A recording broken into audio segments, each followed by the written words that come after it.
Hi guys, Bolts96 here, but the O is a 0, and in today's video I have graded every single current Premier League manager between A star to D, and I've set myself a rule just to make it a little bit more interesting. I've decided that I have to pick at least 2 managers for each category, so there's going to be probably 1 or 2 managers in here who you might feel a little hard done by, but they are the rules, so make sure to stick around to find out how I've graded your team's manager.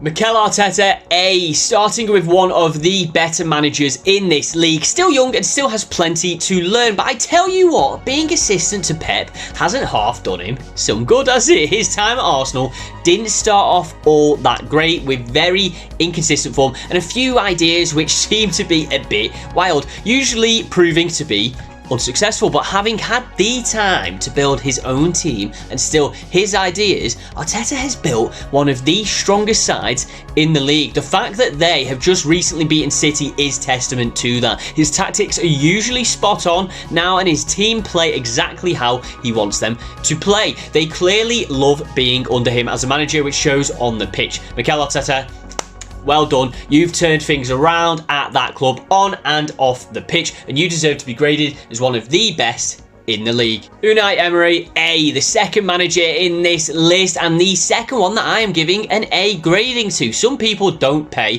Unai Emery the respect he deserves. I massively rate him based on his managerial history. I don't find any issue in putting him up there with the best managers in this league. The way he has turned things around in such a quick amount of time is incredible, and the transfer business has been unreal so far during his tenure. Aston Villa are a huge club, but how they managed to sign some of those players this summer is beyond me. They are all Champions League level players, and you would expect them to be at a Champions League level club. That is testament to Unai Emery and how enticing of a prospect it is to these guys to play under him, and how enticing he has made Aston Villa as a destination for these players. The man has won so many trophies and has managed at some of the biggest clubs in the world. He falls only just under the top of the pack category. Unreal manager. Andoni Iraola, D, shooting down to the bottom of the table. We have the first of the D-rated managers. I'm not trying to be harsh on any of these managers who are going down here. It is just that the competition is too strong for them in my eyes. Iraola doesn't have a lot of experience in the managerial game and came into Bournemouth under trying circumstances following the unpopular sacking of O'Neill. He came in with his doubters, and so far he isn't proving them wrong. Bournemouth are languishing down the bottom end of the table and are not looking like the team that had such a successful season in 22-23. It is still early doors and he should be given time, but based on what I've seen, he is going to have to get into the D category for me. And hot take, he could actually be the first to get sacked. Thomas Frank, B, Brentford's manager goes under the radar, I think. The job he has done at this club is nothing short of exceptional. Brentford isn't an absolutely massive club, but he has not only brought them up into the Premier League, but has kept them there for a few seasons now, and has them performing consistently as one of the most comfortable teams in the division. You don't look at Brentford and have too many worries for their survival in their league, even with the massive loss of Tony. Yes, they haven't started this season in the absolute best of form, having only won once, but they have only lost 3 times at the same time. If just a couple of things went their way in those other games that finished as a draw, they would find themselves much higher up the league. Brentford have proven to be a tough team to beat this season, and that is down to Thomas Frank's tactics. Roberto De Zerbi, A. Honestly, I feel like this guy is a master. Everyone thought Brighton were going to struggle when they lost Graham Potter, but they've done the opposite. They've improved. There are other managers in this list who I am yet to speak of, who I may have undergraded in some people's eyes, but I am basing that on the fact that they haven't had long in the job or in the league. But De Zerbi is the exception to my thought process with that. He hasn't been at Brighton very long, but the way he has turned this team into one of the best in the league is astounding, and the way that they play is a joy to watch. I would be intrigued to see him in a different role at one of the bigger clubs, either in the league or in Europe, to see if he could still do just as well in that kind of environment. But based on what we have seen of him and the team playing under him, he's earned an A spot. Vincent Kompany, D. On to the next manager now, and it is another one who finds his way at the bottom of this graph. Vincent Kompany did an excellent job with Burnley last season, and the team that he has built this summer really impresses me. However, they are really struggling so far this season, and he doesn't exactly have a lot of experience, with this being only his third season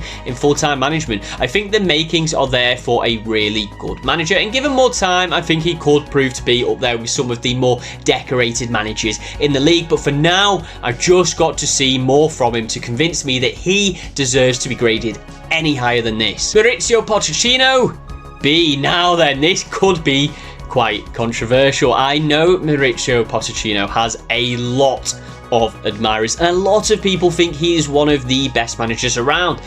Don't get me wrong, he is excellent, but in the present time, does he deserve to be graded at the same level or higher than this?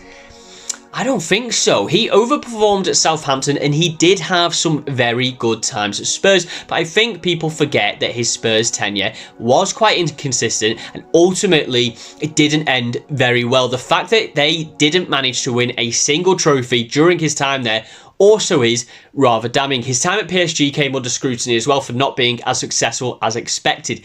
Then, looking at his short time at Chelsea so far, well, they aren't doing very good, are they? Now, obviously, I'm not going to dismiss him too much over his time at Chelsea so far. He has come in under quite difficult circumstances, having to remake the team from top to bottom, and despite the poor results, you can see the makings of a team coming together. Given more time, if he can turn things around for Chelsea and bring them back up to competing for the title, then I'd be happy to revisit this grading. But for now, I'm sticking him in B. Roy Hodgson, C. Roy the boy finding himself in the C category here. This was a tough one. Hodgson has been around for such a long time with a load of different clubs, but it has been a very mixed bag. What he achieved at Fulham was out of this world, and his rescue of Crystal Palace this late in his career, it was fantastic. But then you look at his time at the likes of Liverpool and nationally with England. The less said about that, the better. In the end, I've opted for C, and when looking at the other managers in the league, I think that's fair. He obviously is a very good manager and knows how to do well with clubs who would usually be bottom half of the table teams, but he does clearly have his shortcomings, and at this point in his career, we aren't going to see a change to that. Sean Dyche, C. Over to Merseyside now, and we have another manager to put into C. Sean Dyche has been around for a while now and has proven that he is a good Premier League level manager, but he hasn't proven to be better than that. The majority of his managerial career had been spent at Burnley, where he did a largely good enough job to keep them in the Premier League most seasons, which for Burnley is a success. There were a couple of bad seasons though with that club, with relegations included. His time at Everton so far as well has been massively underwhelming. I expected him to turn things around quite a bit to make them solid last season, but they survived by the skin of their teeth, and although he hasn't been helped by the club in terms of transfers this summer, he is still not doing a good enough job with this team. Everton are losing most games and lacking much fight. Although there have been a couple of decent results in the past few weeks, maybe there is a turnaround incoming. I don't know. But if there is, props to him, because it'll be down to him. Good manager, but middle of the road. Marco Silva, C. The third C-rated manager on the bounce here with Fulham's Marco Silva. Again, his managerial career has just been a bit hit and miss. Good times at Watford ended badly. Bad times at Everton and sacked quickly. Good times at Fulham initially, but then they've been a bit inconsistent this season, to say the least. You do wonder how much of his Fulham success was purely down to Mitrovic, and now that he is gone, maybe we are seeing this team's level a bit more. When Paulinho goes, which he will, are they going to drop a level even further? It is a tough one, and I think it is going to be a real test of Marco Silva to prove his prowess as a manager by dealing with this situation and making it the best that it can be. Ultimately, I do think he is a good manager, and I think he is developing into a better one, but he still needs to grow and progress to be graded higher than a C. Jurgen Klopp, A star. It is our first A star of the graph, and I don't think anyone could argue with this. Jurgen Klopp is one of the greatest managers of my lifetime. His time at Borussia Dortmund was absolutely incredible, considering where they were when he took over and the budget he was given. He built one of the best teams in the world at that time, which would be grounds enough for this grading, but I'm not even going to talk much on that. His time at Liverpool has been nothing short of world class. He took over this club at a time where they had been languishing around 8th position for a number of seasons on the bounce, but the team he built with the money he was provided, yes, it is more than most clubs, but compared to City, United, Chelsea and Arsenal, it's nowhere near. That team is outrageous. There has been a couple of lesser seasons during his tenure, but when those seasons are a finish of 3rd with an injury list bigger than the Argos catalogue and a finish of 5th by such a fine margin, it shows how far he has brought Liverpool that they are considered to be bad seasons. He has won every trophy put in front of him at least once, other than the Europa League, and for a period turned Liverpool into arguably the best team in the world. The man is a legend. Rob Edwards, D, from top grading all the way down to bottom. Similarly to Kompany, he is just far too unproven at this level to consider putting him up any higher.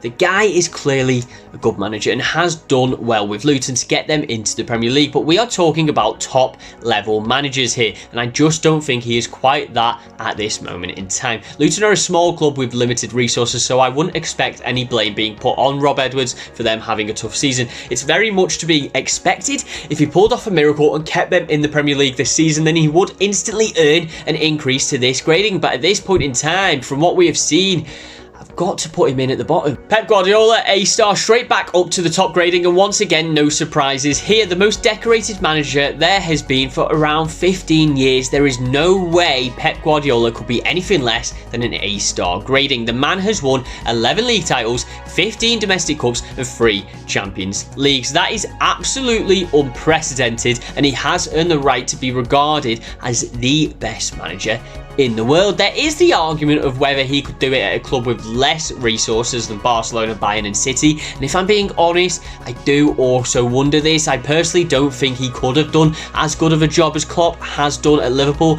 if he was put into that position, and until we see him in a similar sort of situation, we will never know that. That argument does not take away from his achievements though, and there is no denying that the man is one of the best managers that there has ever been. Erik ten Hag, B, moving on to the second Manchester United based manager now, and he is some way off the last one. I think Ten Hag is a good manager, and I think given more time he could pull more of a consistent, better performing tune out of his Manchester United side, but he doesn't fall into the top tier list for me at this moment in time. Yes, he is building this squad in his image still, but I just feel like they should probably be further along in that transitional rebuild, and that we should at least be able to identify exactly what they are trying to do, because there does not seem to be a set pattern or a system which is going to get the success that they crave. He achieved really good things at Ajax, and his time at Manchester United has had some very positive times, but we just need to see more progression and success to consider him up there with the best. Eddie Howe, A, over to the Newcastle manager now, and you know what? I'm happy for Eddie Howe. During his time at Bournemouth, he did well with that team and he had his admirers, but a lot of people were also not convinced that he was good enough for the bigger roles, like the backlash when he was being linked with the Arsenal job. Having come in at Newcastle now, he has done tremendously and has proven his talents as a top level coach. Yes, Newcastle obviously have an unlimited amount of money spent, and it would be foolish to sugarcoat over that, but what he has done with this team goes beyond it. No one expected that this team would play the way that he has them playing. Eddie Howe has turned this Newcastle side into such a solid unit defensively, which was something he was never praised for. They are arguably the best in the league. It isn't as if he has bought some world-class defence. Pope came from Burnley. Dan Burn was pretty cheap. Trippier is comfortably in his 30s. Shaw was already there. It's only really Botman who was the big signing there that a lot was expected of, but Eddie Howe has managed them into the perfect defensive unit, and he is only going to have more success going forward. Definitely the best English manager currently in the game. Steve Cooper C, this grading is very much a grading of here and now. The reason I say that is that if Steve Cooper can keep up the performances that he is currently getting out of this team, I think he'll soon be on his way to a B grading. When he brought Forest up, they were forced into what has to be the biggest squad rebuild that we have ever seen in the Premier League era. A lot of people could have crumbled under trying to manage that. Just look at Graham Potter at Chelsea. It's a tough task, but Cooper managed that, and by the end of this season, they finished really strongly, and you could see a team forming. With loan deals expiring and the need to fine-tune the squad, this summer was yet another rebuild, and although it was on a much smaller scale, he is managing this one just as well. 2 wins and 3 draws out of 8 is a solid start to the season for this team, and given more time to develop these players individually and as a team, I think they could go on to solidify themselves as a mid-table club. Having lauded all of his praises there, I must acknowledge that we still need to see more of Cooper and to see that improvement in order to grade him any higher. Paul Heckingbottom D, the last of the promoted teams, and I'm sorry, but I'm grading their manager as a D as well. I'm not trying to diss all of these managers and undermine them. It's just that we need to see more from them to be able to justify a higher grading. Heckingbottom, like the other two, doesn't have much experience at this level, and so far his team is struggling. The competition is seriously tough, and it is going to take a lot from Heckingbottom to keep them in the league, but it is a worthy challenge to prove his abilities as a manager and prove that he belongs at this level. Ange Postecoglou B. Everyone is falling in love with this guy, and although I am also a massive admirer from what I've seen so far, I'm not getting too carried away.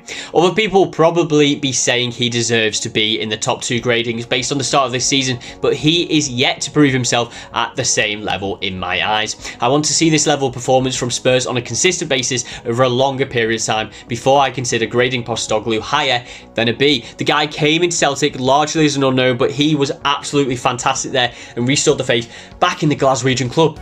He then earned his big move to Spurs, and so far he has managed this team into a perfect start, much better off than anyone expected, particularly after the loss of Harry Kane. Clearly a fantastic manager, and you'd think given more time to build his team, he and they will only go on to be even better. But again, I'm not getting carried away, and I want to see more from them before upping this grade. David Moyes C, yet another tough one here. I considered a B or a C grading for Moyes, and realistically it could have gone either way. He built the best team at Everton in my whole lifetime and consistently had them fighting for Europe over a number of seasons. Looking at where they are now, that's a fantastic achievement. However, there were some rocky times, and obviously his time at Manchester United, although it was an impossible job, didn't go to plan. It took a while for him to get back managing consistently in this league, but finally at West Ham, and it has gone much the same way. He had a fantastic season when they got qualified for the Europa Conference League, but then last season was horrendous, and winning that said trophy only papered over the cracks. So far this season it has been largely positive, but there have still been the odd drawback. It is just so inconsistent, which I feel like his managerial career has mostly been. David Moyes is an excellent manager, and when his teams are on form, I would have no problem grading him as a B, but trying to have a look at it as a whole, based on the other managers that I have put into that B category, took the tough call and gone for a C. Gary O'Neill C, the last manager of the list, and yet again it is a manager who has very little experience and we could definitely do with seeing more of. So why have I put him in at C rather than a D like some of the others who have fallen into that bracket?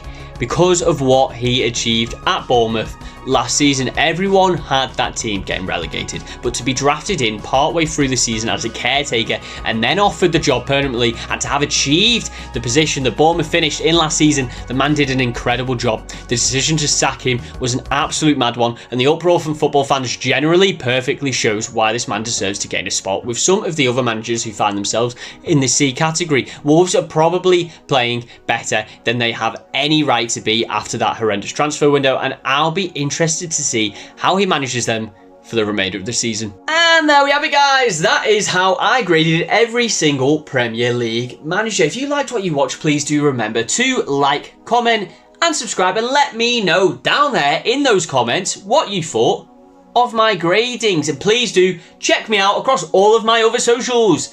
It's Bolts96 with the O is 0 across YouTube where you're watching this video, Twitch, TikTok, Twitter, which is now X, and Instagram. So please do check me out on all of those, and I'll see you on the next video.